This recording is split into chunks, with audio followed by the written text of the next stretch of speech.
तो अब हम देखते हैं लेंथ की। हमने यूनिट देख ली, सेंटीमीटर देख ली हमने, और फुट देख ली, और मीटर देख ली। अब हम इसकी कुछ बिगर साइज की यूनिट्स देखते हैं। मींस अगर हम बात करें स्पेस तक की कि अर्थ का जो सन से डिस्टेंस कितनी होगी, या फिर मतलब बहुत लार्ज डिस्टेंस के बारे में अगर हम स्टडी करेंगे, तब हम कौन सी यूनिट लेंगे? क्योंकि ना तो वहाँ पे सेंटीमीटर हो सकता है, ना वहाँ पे मीटर हो सकता है। किलोमीटर ठीक है, बट फिर भी हम एक स्पेसिफिक वैल्यू भी डिफाइन कर सकते हैं। जैसे एक हो गया एस्ट्रोनॉमिकल यूनिट। ये तीनों डेफिनेशन बहुत इंपॉर्टेंट है। अगर बोर्ड एग्जाम की बात करें तो ये डेफिनेशन आएंगी ही आएंगी, और कॉम्पिटिटिव एग्जाम में इनके बीच में से रिलेशन पूछ लिया जाता है कि कौन सी बड़ी है, या 1 लाइट ईयर में कितनी एस्ट्रोनॉमिकल यूनिट होती है। ठीक है, तो पहले इनको समझो। देखो, एस्ट्रोनॉमिकल यूनिट क्या होती है? एक्चुअल में जो हम पढ़ते हैं वो ये हो गया कि ये हमारे पास सन है, और इस सन के अराउंड में इस तरह से अर्थ है वो रिवॉल्व कर रही है। वैसे तो अभी जो नई थ्योरी आई उसमें हमने देखा कि सन खुद भी रिवॉल्व कर रहा है, लेकिन अभी के लिए हम यही बोल रहे हैं कि जो अर्थ है वो सन के अराउंड में रिवॉल्व कर रही है, और इसकी सन से डिस्टेंस, अर्थ की सन से डिस्टेंस वो चेंज होती रहती है। मींस ऐसा नहीं है ये इलिप्टिकल ऑर्बिट में रिवॉल्व करती है, ना कि सर्कुलर ऑर्बिट में। ठीक है, तो ये जो डिस्टेंस होगी कभी कम होगी कभी ज्यादा होगी। इसलिए जब हम डिस्टेंस की बात करेंगे तो यहाँ पे हम बोलेंगे एवरेज डिस्टेंस। ठीक है, तो एस्ट्रोनॉमिकल यूनिट क्या होता है? It is the average distance between sun and earth is called astronomical unit. Average distance between sun and earth. 1 astronomical unit means एक तरह से सन और अर्थ के बीच की डिस्टेंस कितनी होगी? 1.496 इंटू 10⁻11 मीटर, जो कि अप्रोक्सीमेटली 1.5 इंटू 10⁻11 मीटर हम बोल सकते हैं। ठीक है, समझ आ गया? एस्ट्रोनॉमिकल यूनिट सन और अर्थ के बीच की डिस्टेंस, जो कि हम ये मोस्टली सभी ने पढ़ ही लिया होगा कि हनुमान चालीसा की चौपाई के अंदर ये डिस्टेंस ऑलरेडी तुलसीदास जी ने बता दी थी, ये वाले डिस्टेंस। ठीक है, तो एस्ट्रोनॉमिकल यूनिट की वैल्यू हनुमान चालीसा में ऑलरेडी है। अभी देखो लाइट ईयर। लाइट ईयर क्या होता है? ये लाइट ईयर ये टाइम की यूनिट नहीं है, ये भी लेंथ की यूनिट है, लाइट ईयर। तो ये क्या होगी? It is the distance travelled by light in 1 year. एक साल, अगर मैं बोलूं ये लाइट इधर से निकली और ये लाइट एक साल तक कंटिन्यूअसली ट्रैवल करती रहती है, तो ये कितना डिस्टेंस ट्रैवल करेगी? ठीक है, तो देखो डिस्टेंस का फॉर्मूला क्या होता है? Distance is equal to speed into time.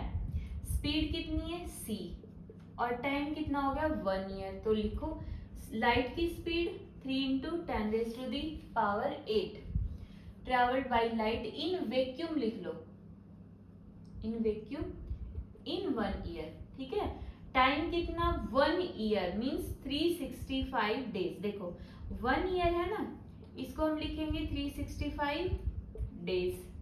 आप डेज को आवर में कन्वर्ट कर दो, 24 आवर से मल्टीप्लाई कर देंगे तो 1 ईयर में इतने आवर बन गए।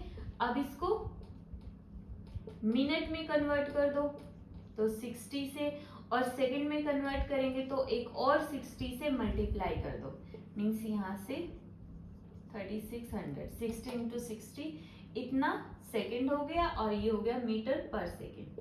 जब हम इसको सॉल्व करेंगे तो हमारे पास आएगा 9.46 इंटू 10⁻15 मीटर। ये किसकी वैल्यू आ गई? लाइट ईयर की। 1 लाइट ईयर की लाइट अगर 3 इंटू 10⁻8 मीटर पर सेकेंड की स्पीड से पूरी साल चलती रहे, नॉन स्टॉप चलती रहे, तो वो इतना डिस्टेंस ट्रेवल कर जाएगी 1 साल के अंदर। ठीक है, हो गया लाइट ईयर क्लियर। अब देखो एक बार इनका रिलेशन देख लो। अगर पूछ लिया जाए कि एस्ट्रोनॉमिकल यूनिट और लाइट ईयर में कौन बड़ा है, तो सिंपल, वैसे तो समझ ही गए होगे पावर के हिसाब से ये लाइट ईयर बड़ी यूनिट है, बट फिर भी अगर पूछ ले कितने फैक्टर से बड़ी है तो डिवाइड कर दो, आ जाएगा 9.46 into 10 raised to the power 15, 1.5 10 raised to the power 11। इसको सॉल्व करो पावर वगैरह को, और यहाँ पे जो आंसर आएगा वो अपना टिक कर देना। रिलेशन जब भी आता है कर दोगे, आता है रिलेशन तो ये डिवीजन करके देख लेना। ठीक है, नेक्स्ट है पार्सेक। पार्सेक भी क्या होता है, लेंथ की यूनिट है, ये तीनों लेंथ की यूनिट है। ठीक है, तो देखो इसकी डेफिनेशन होगी, it is defined as the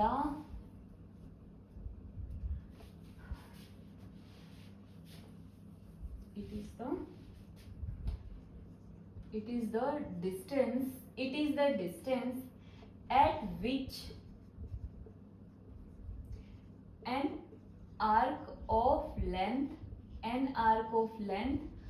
1 astronomical unit makes an angle of 1 second। कैसे, देखो जैसे सर्कल हो गया, इस सर्कल में से मैंने ये वाली लेंथ ले ली जो इसके सेंटर के ऊपर, ये जो आर्क है ना, ये वाली आर्क जो यहाँ पे सेंटर पे एंगल बना रही है, इस आर्क को हमने मान लिया ये 1 एस्ट्रोनॉमिकल यूनिट है। मींस इसकी लेंथ जो है, इस आर्क की लेंथ इतनी है 1.5 into 10 raised to the power 11 metre. ठीक है, और ये जो डिस्टेंस हो गई वो डिस्टेंस हो गई ये पार्सेक, 1 पार्सेक, और जो एंगल बनाया इसने कितना बनाया, 1 सेकेंड का। ठीक है, अब इसकी वैल्यू निकालेंगे कैसे, सिंपल, एंगल का फॉर्मूला क्या होता है, आर्क अपॉन रेडियस। हमें तो रेडियस की वैल्यू चाहिए ना, क्योंकि पार्सेक रेडियस है, तो यहाँ से रेडियस किसके इक्वल हो जाएगा, radius is equal to arc upon angle. आप सोल्व करो इसको, देखो parsec is equal to arc कितना है 1 एस्ट्रोनॉमिकल यूनिट, एंगल कितना है 1 सेकेंड, और 1 सेकेंड के बारे में हमें कुछ भी नहीं पता। कल मैंने बताया था कि एक वीडियो का लिंक मैं डिस्क्रिप्शन में या कमेंट सेक्शन में डाल दूंगी, उस वीडियो को देख लो, एक बार समझ लो। ये पूरा सेक्साडेसिमल सिस्टम के नाम से एक वीडियो है, वहां पे क्लियर हो जाएगा ये वाला कॉन्सेप्ट। मैं थोड़ा सा यहाँ पे बता भी देती हूँ। देखो हमारे पास 360 डिग्री किसके इक्वल होता है, 2 पाई के इक्वल होता है। सिंपल, ये हम पढ़ चुके, 2 pi is equal to 360 degree. तो 1 डिग्री किसके इक्वल होगा, 2 pi divide by 360 divide by 360। ठीक है, अब 1 डिग्री जो होता है ना, वो होता है 60 मिनट के इक्वल। ये जो मैं एक डैश लगा रही हूँ इसको बोलेंगे मिनट, जैसे इस 0 को हम डिग्री बोलते हैं ना, ये मिनट होता है, और 1 मिनट होता है 60 सेकंड के इक्वल। सेकंड के लिए यहाँ पे 2 डैश लगाते हैं, तो यहाँ पे 1 डिग्री इतना हो गया, 1 डिग्री की जगह मैं 60 मिनट भी तो लिख सकती हूँ। तो यहाँ से 1 मिनट कैसे निकलेगा, 2 पाई डिवाइड बाई 360 और डिवाइड बाई 60। 1 सेकेंड को मैं 60, 1 मिनट को मैं 60 सेकेंड भी तो लिख सकती हूँ। तो यहाँ से 1 सेकेंड किसके इक्वल आ जाएगा, 2 pi divide by 360, 60 divide by 60। ये जो एंगल मैंने 1 सेकेंड बोला है इसकी वैल्यू इतनी है। समझ आ गया होगा, अगर बिल्कुल डिटेल में देखना तो उस वीडियो को देख के समझ लो।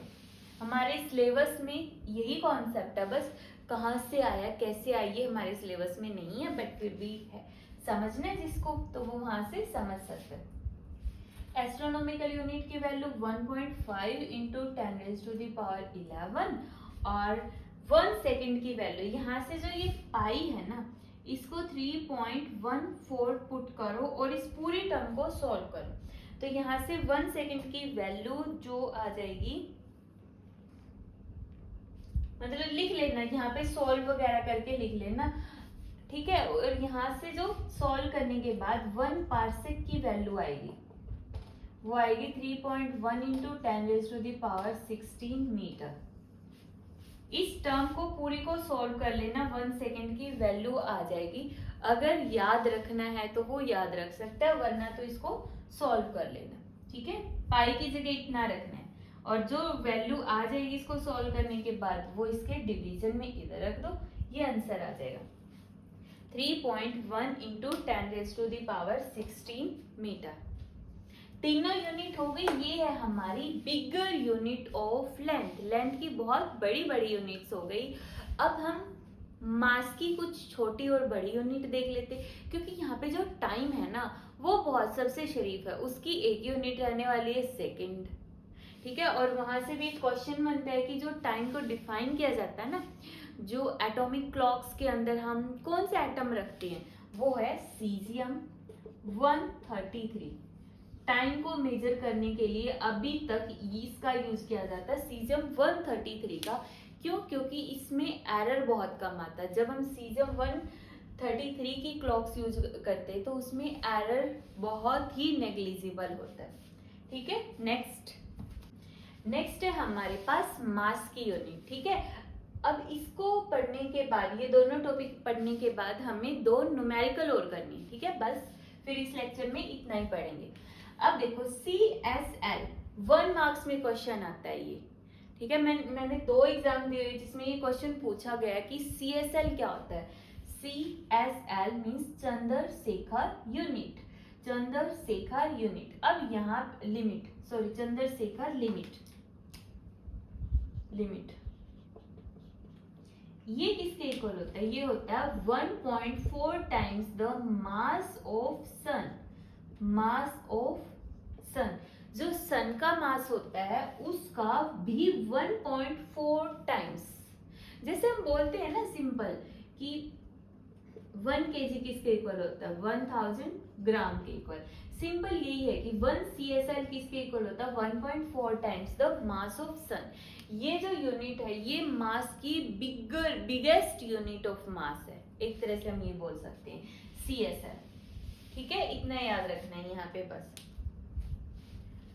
नेक्स्ट है हमारे पास एक इम्पॉर्टेंट टर्म है, अगर इसको अभी नहीं भी करोगे तो ये +2 में फिर से करनी पड़ेगी, तो इसलिए अभी कर लो। 1 AMU atomic mass unit. Atomic mass unit means smallest unit of mass, means बिल्कुल स्मॉल मास होता है ना। किसका होता है सबसे स्मॉल मास? हम एटम का बोलते या फिर न्यूक्लियस का बोलते। तो एटम के या फिर न्यूक्लियस के मास को मेजर करने के लिए जो यूनिट हम लेंगे ना वो होगा AMU, ठीक है। AMU atomic mass unit. Atom word आ गया ना, तो एटॉमिक मास यूनिट एटम के मास को या फिर न्यूक्लियस के मास को मेजर करने के लिए यूज होती है। इसकी डेफिनेशन क्या होगी? It is defined as 1/12 the mass of one atom of 6C12। जो कार्बन के आइसोटोप होते हैं ना उनमें से 6C12 आइसोटोप के एक एटम का जो मास होगा उसको 12 से डिवाइड कर दो, ठीक है। तो मीन्स एक तरह से मैं ये बोल सकती हूँ 1 AMU किसके इक्वल हो गया? Mass of 1 atom of 6C12। ये हमारे पास AMU है, ठीक है। अब देखो बिल्कुल इजी सा कॉन्सेप्ट है। एवोगैड्रो नंबर ऑफ एटम पढ़ा है, केमिस्ट्री में भी पढ़ा होगा। एवोगैड्रो नंबर ऑफ एटम एक नंबर होता है 6.023 इंटू 10⁻23 एटम्स का जब हम एक ग्रुप बना लेते हैं उसको हम बोल देंगे कि ये एवोगैड्रो नंबर ऑफ एटम हो गए हैं। ठीक है, एवोगैड्रो नंबर ऑफ एटम्स में इतने एटम्स का एक ग्रुप हो गया एक तरह से। तो 6.023 इंटू 10⁻23 एटम्स का मास कितना होता है? मास ऑफ, ये कौन सा नंबर होता है? Avogadro number. केमिस्ट्री में डिटेल में होता है ये, अभी हमारे पास ये इतना ही यूज होता है हर बार। इनका मास कितना होता है? कार्बन के लिए है ना, ये इतने एटम्स किसके लिए हैं? कार्बन के लिए है, इस आइसोटोप के। तो इनका मास कितना होगा? ये देखो 12 है तो 12 ग्राम। और mass of one atom of 6C12 किसके इक्वल होगा? 12। इतने एटम का मास 12 ग्राम है, 12 ग्राम है, तो एक एटम का कितना होगा? डिवाइड कर दो। एक एटम का मास आ गया, इधर ही पुट करना है, बस हो गया 1 AMU। AMU किसके इक्वल होगा? 1/12 into mass of one atom, ये रहा 12 डिवाइड बाई 6.023 इंटू 10⁻23। 12 से 12 कैंसिल कर दो, और जब हम इसको सॉल्व करेंगे 1.66 इंटू 10⁻⁻27 किलोग्राम आ जाएगा यहाँ पे। ठीक है, ध्यान रखना जब सॉल्व करोगे ना तो ये पावर ऊपर गई तो 27 ग्राम, 27 नहीं आएगा, कुछ और यूनिट आएगी, वो ग्राम में आएगी, क्योंकि इधर हमारा ये क्या है? ग्राम है, इधर ग्राम है। लेकिन जब हम किलोग्राम में कन्वर्ट करेंगे तो वो वैल्यू कितनी आ जाएगी? -27। कर लोगे? इसको याद भी रखना है। 1 AMU किसके इक्वल हो गया? 1.66 इंटू 10⁻⁻27 किलोग्राम। कर लोगे? इजी है। अभी हम सिर्फ 2 न्यूमेरिकल इसके देखेंगे।